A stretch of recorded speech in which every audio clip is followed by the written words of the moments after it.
socks Oh, today? dude, don't worry. You're gonna get called out again. There was this guy chasing the channel around every time he wore flip-flops like in the summer. Oh, really? Yeah, he's like, you can't be doing martial arts and wearing slippers. Like, absolutely, man. Come try to take his slippers away.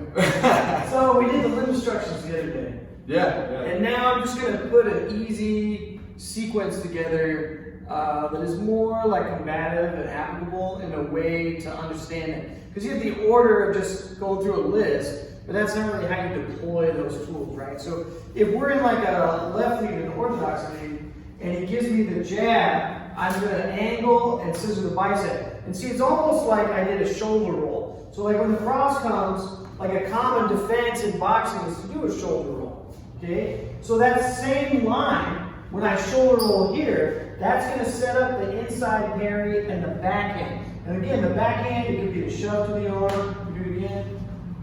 I can scissor and try to find this hand. It's still a sweeping backhand, right? Just like on the jab, I might scissor, but actually I'm pinning the rear arm. So now it's hard for me to fire that. So we talked about being in length. But the first two you have is you're going to scissor and get to like the shoulder roll structure. And then the same hand that parried or catch the jab is going to parry and backhand the cross. So we scissor the jab, we backhand the cross. And see, I'm taking my head offline. I'm basically doing a half step forward like I'm going to slip a punch just for security. And because what happens, right? Eric talks about this all the time. When I angle here, it is predictable that I'm going to be inside the arc of the punch because now I have to go around my center line. So it's easy to find that structure. A lot of times people are like frustrated with this because they don't move their feet. They just, oh, I'm going to parry the jab, and now you're going to come under the arm. You're going to kind of get crushed. So it works in the opposite sense too. So I don't do this too often because if we're in match leads, but I can lean this way and I can backhand the jab, and now I move, so I scissor the cross.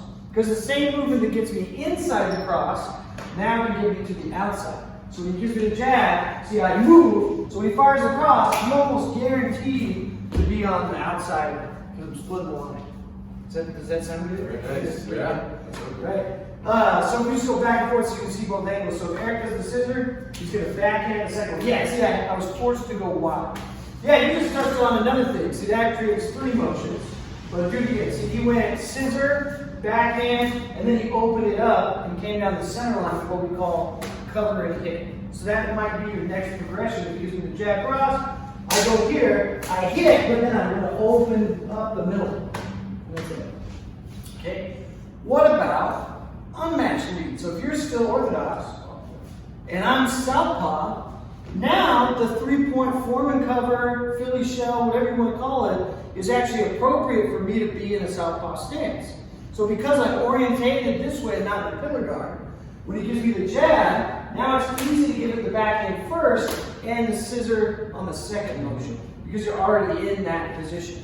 This is even more apparent when you start to go do something with a tool base. This is just a training knife or a pocket tool, right? Because now I want my right leg forward because the tool is involved. So when he gives me the jab, I can do the backhand here. When he gives me the cross, that's going to be the scissor. Same thing, flashlight or pocket tool, right? Remember the extremity from the other day? I might take this to like the bones of the wrist, and now the scissor might come forward, or it might go to the arm, or it might go to the neck, or whatever. But it makes sense. So you want to work those forward and reverse.